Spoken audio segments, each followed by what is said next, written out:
Good morning, everybody. Welcome to AWG's Learning Lounge session, aptly named Seafood Trends and Strategies for Growth. If you have been paying attention in the past few years of the pandemic, seafood has literally been on fire. I guess maybe figuratively is a better word. We don't want anything burning. But more to the point, it was as fast as we could put it on the shelf, given the lack of other proteins availability or consistency. But there's been a renewed presence of seafood in everybody's dinner time opportunities, and we look to continue that. I need to introduce our speaker for this session, Scott Khalil. He's the Director of Retail Sales at Beaver Street Fisheries, based out of Jacksonville, Florida. Beaver Street Fisheries is the current supplier of the Sea Best line of frozen seafood across all divisions, as well as our Best Choice shrimp lineups, as well as IQF fish fillets under the Best Choice label. Beaver Street has been an importer, a producer, and distributor of seafood for nearly 70 years, and Scott has been with Beaver Street for over 15, so we've chewed a lot of the same dirt over the course of time. His roles included managing seafood programs for distributors and retailers nationwide. That being said, Scott, take it away.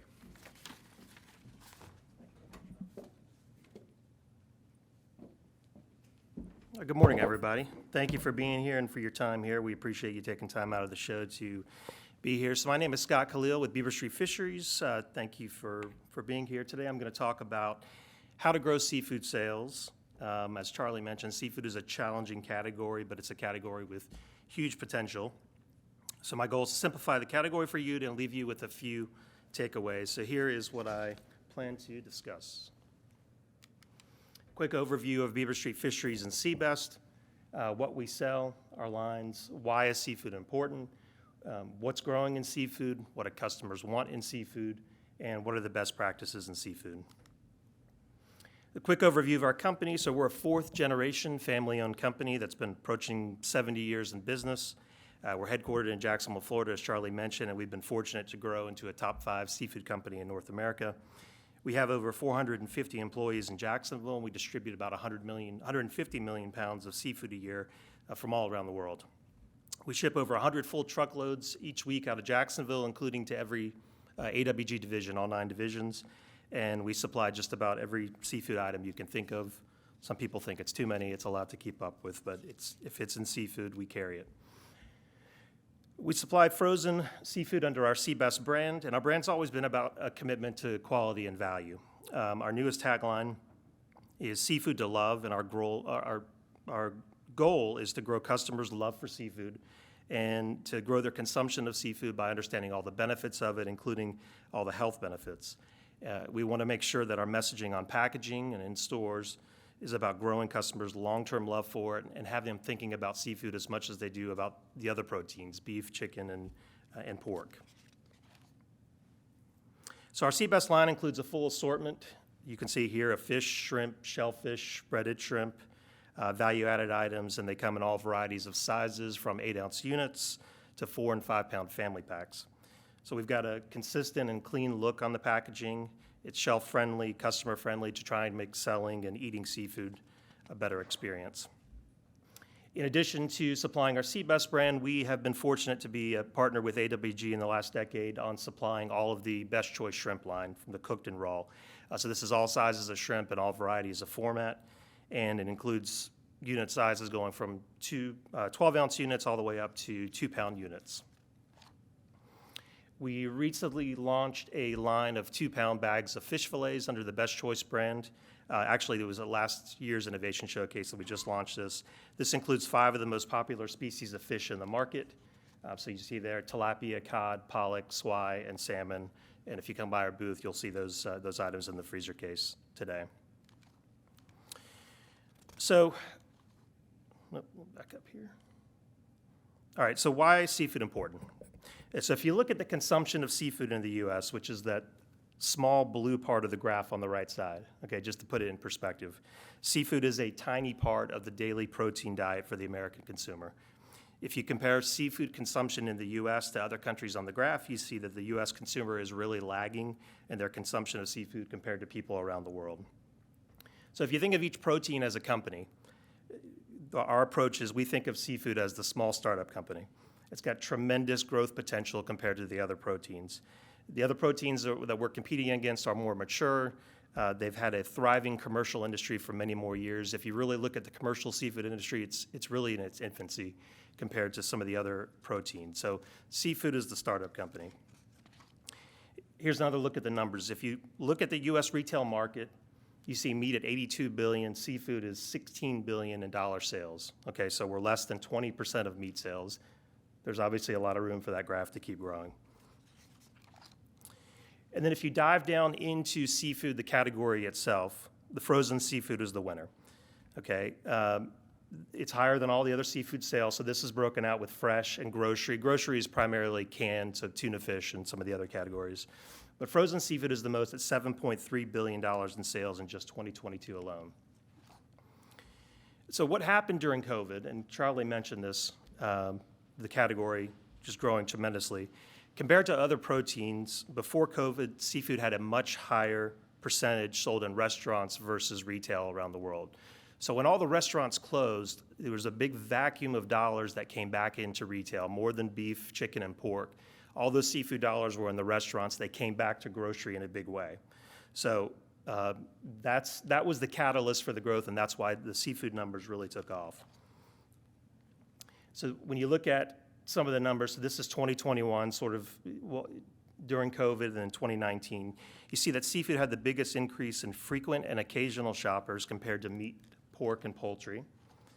Seafood shoppers, whether they classify themselves as frequent shoppers or occasional shoppers, started shopping seafood much more or somewhat more frequently. And as a result of this, you can see the two numbers there. Nearly half of the seafood consumers now are more comfortable cooking seafood today than they were before the pandemic, and nearly 80% of them want to learn more about seafood and become more educated about how to cook it. So what did this lead to? This is quarter-over-quarter growth. So seafood, the startup company, basically skyrocketed. Frozen seafood sales grew tremendously, and if you look at the numbers today, they're still much higher than 2019 numbers. So in 2020, right at the peak of COVID, at the highest point in that graph, seafood in one quarter was up 50% in dollars versus the prior year. And those gains have slowed, but they haven't slowed as fast as seafood has grown. So by the end of 2022, frozen seafood was up 34% versus 2019 numbers. So this is just, we're talking December a few months ago, 34% versus 2019 numbers. So if you think about that, what other major food category is up 34% and growing at that rate? And that is why we're calling seafood the growth company and the startup company. If you look at the last 5 years, it's an even more amazing story. You'll see the numbers here. Seafood dollars are up 44% over the last 5 years, and volume is up 23%. So these are obviously huge gains going back to 2018. And when you look at the details, you see that fish grew 5% in dollars in 2022, and it's still 36% ahead of 2019 numbers. So fish is 36% ahead. Shellfish, which includes shrimp, lobster, everything that's not fish basically, is 37% ahead of 2019 numbers. And then you can see the breakout of what's making up those components. It's basically the top 8 species. And half of those top 8 species had growth in 2022, so that's continuing. Now you might say, well, obviously we know dollars are up, it's just inflation. It's not just inflation, tonnage is up too. Fish pounds ended 2022 up 5% versus 2019, but the astounding number, shellfish pounds, are up 31% versus 2019. So this is not just inflation. This is real tonnage that's moving off the shelf and through the warehouses. And then one more look at the numbers. So the slowdown I mentioned, there is slowdown in 2022. I think every category is seeing that, but the slowdown itself is starting to slow down. So in the second half of 2022, customers are not leaving at the same rate that they were coming into the category. So you're starting to see it slow down, but it's flattening out more than it is diving the way that it shot up when the numbers took off in 2020. But when you look more recently, so who's sharing the most in the seafood gains over the last 4 years? And I know there's a lot of numbers here, but I'll just try to simplify it. But basically what this is telling you is that supercenters, clubs, and discount grocers saw the highest growth. Traditional retailers like the AWG retailers saw the tremendous growth during COVID, but they slowed down more in 2022 than the other formats here on this graph. So there's obviously much more room to grow for the traditional retailers that are the hard AWG. Okay, so why do you want to grow seafood sales and attract the seafood shopper? If you look at the numbers, seafood shoppers earn more money, they have a larger basket size, and they're loyal. Nearly 75% make over 7 trips per year, and over half make more than 8 trips a year. So it's a very valuable customer to attract more dollars to the store. And if you look at specifically about what does the seafood customer want, okay, well, here's what you find. These are the numbers of each subcategory of seafood broken out. Shrimp is more than half the category with $3.7 billion in sales. Salmon is next at $649 million. Pollock, you'll see it there. It's in the top 5. That's mostly in the fish stick format. But customers know pollock well, obviously. It's got a long history in the U.S. retail market. Tilapia is over $500 million, and crab is nearly $250 million. So those are your top 5 species that are sold in frozen seafood. So if we look at the metrics, more than just dollars, but let's look at other metrics like household penetration, annual trips per buyer, and dollars per trip. Raw shrimp had the highest growth during COVID. So household penetration increased across all the seafood categories, as well as annual trips per buyer and dollars per trip. But raw shrimp had the biggest increase in household penetration as well as annual trips per buyer. And so the numbers are showing us that customers not only turned to the favorite seafood, which is shrimp, but they wanted raw shrimp because they started trying new recipes. They wanted to make shrimp a part of their family meals. And in particular, when you really go a little bit further, not just raw shrimp, but raw peeled, deveined, tail-off shrimp. So you're just getting just the shrimp meat that's in the raw format. Customers wanted to cook different meals and just drop the shrimp in with pasta and pasta sauce and not have to worry about the shell and the tail. So raw shrimp that's peeled and deveined, tail off really took off over the last several years. So the numbers also show that seafood customers, they basically, pre-pandemic, frozen wasn't the winner. Post-pandemic, frozen's the winner. It's winning over canned seafood. It's winning over fresh. 72% of households are now buying frozen seafood. They make 7.3 trips per year to shop for seafood, and their dollars per trip are growing, as well as their annual spend by about 3% in 2022 versus already high 2021 numbers. And when you look at what seafood customers say they want, here's what they say. They want healthy food, variety in their diet, eating more proteins, and they say they're bored with the normal food they eat. They buy seafood based on quality, variety, the education the store gives them about seafood, and of course, price. And if you look at what influences them, they say good sale or price, or in other words, value. They want seafood that looks good. They want to cook a meal for their family. They want healthy food, and they want seasonal variety. And asked another way, what important factors are there when they're shopping for seafood? Quality, price, and appearance, all of those are important to the shopper. And about 70% of frequent and occasional shoppers of seafood emphasize nutrition and health as an important reason why they eat seafood. Okay, so the numbers and the data are clear. How do you sell more seafood? We've tried to distill this down. You focus on the 4 pillars: quality, value, education, and variety. Let's talk quickly about quality.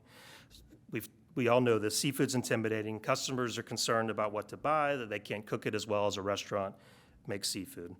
They want to know that you stand by the seafood you're selling. It makes them less intimidated and more willing to try to pick up a bag of seafood versus a ground beef or a chicken breast. And the best way you can show customers that you believe in the seafood you're buying is to carry the full line in one brand, not a hodgepodge of brands that looks too busy and that doesn't give customers the confidence in what they're buying. So if you're chasing the deal of the week and you're bringing in a new brand every week, the customers lose confidence in the quality of the brand, and the key is to give them confidence with consistency. So pick the right brand that covers all your needs, set your shelves with the full brand, and give your customers what we're calling the billboard effect. They see one consistent brand across the full line, the set looks more uniform and consistent, and most importantly, the customers believe that you believe in the brand. Now, we're partial to our Seabest brand. It gives you a full line of the quality at a competitive price. It's a brand that's been a bestseller for years. But the point is, pick a brand and stick to it. And in addition to the Seabest line, obviously the Best Choice line gives you a full line of shrimp in addition to the new fish items that were recently launched that also gives you a uniform look across the shelf. But both give you a visually clean assortment, and carrying the full line shows trust in the brand. Another key to showing the quality is to carry the top sellers. Okay, I mentioned the top categories earlier. Customers have basically already spoken with their wallet, and the numbers tell us what they prefer. So not only carry the top-selling seafood species like tilapia, salmon, cooked shrimp, raw P&D tail-off shrimp, but give them multiple facings. That's what we're showing here. If you pay attention to what supercenters do and why they've been so successful over the last several years, they're not only carrying the top species, but they're carrying them in multiple varieties, a 1 pound, 2 pound, 4 pound, and they're giving them multiple facings. They're giving them prominence on the shelf. So don't shy away from that. Customers will respond to it. They know what they want. They've spoken with their dollars. And when they see that number of items on the shelf, they will be sure to take more interest in the category. Showing the value of seafood. Okay, that's the other pillar of the second pillars here. Emphasize its value. It's a low-cost protein, especially tilapia and swai and some other whitefish. It cooks in minutes. It's an inflation fighter. Seafood's falling in prices while other proteins are increasing. It's available in smaller unit sizes like 8 and 10 ounce and 12 ounce units, and it's a value. I mean, adding raw shrimp to a dish is much cheaper than adding some other high-cost proteins. Third pillar, education. Grab their attention and draw them into the seafood department with points of display or point of sale displays. Remind them that the all recommendations for a healthy diet includes eating seafood twice a week. Remind them that fish cooks in minutes. It's very easy to cook. And educate them about the fish you're selling with tools like a Seabest Fish Finder or anything else you have marketing-wise. It tells you on the package the flavor of the fish with a number, 1, 2, or 3 for mild, medium, or robust. It tells you whether it's flaky or firm, and it tells you how to cook it, grill it, bake it, or broil it. All of these education tools are the key to draw them into the category. And then fourth, focus on variety. Show them that seafood is not just yellow boxes and green boxes and blue boxes of fish sticks. It includes a whole variety of species that helps them remove what they said they're bored with, which is they're bored with cooking. And you can have promotional features throughout the year that rotate with the holidays and the season. Shrimp rings for the holidays, shrimp rings for the Super Bowl, fish and salmon for healthy eating in January, crab and grilling shrimp during the summer months, lobster tails at Valentine's Day and Mother's Day. And if you need any help with knowing what to promote when, we've got a full lineup of items that we can help you with every event at AWG, all 13 events. We've picked out what we think are the best items based on the sales trends to promote for each category. So I've got presentations available. You're welcome to take one, but I'm happy to share this with anybody here that'd like more information about this. So to wrap up, what do we know? Seafood has grown more than other proteins. Keep and grow that customer base. Customers are more comfortable than ever with frozen seafood, but opportunities remain. Seafood customers are some of the most valuable shoppers. Carry a turnkey brand with visual appeal that covers the entire assortment. Carry the best sellers, feature them heavily, educate customers on how to cook with them, and focus on promotional variety, and promote the value and health benefits and watch the sales grow. So thank you all very much for your time and your support. I appreciate that, and I think I've got just a few minutes if there's any questions, but otherwise I'm happy to chat afterwards. Questions? All right, thank you very much. Appreciate it.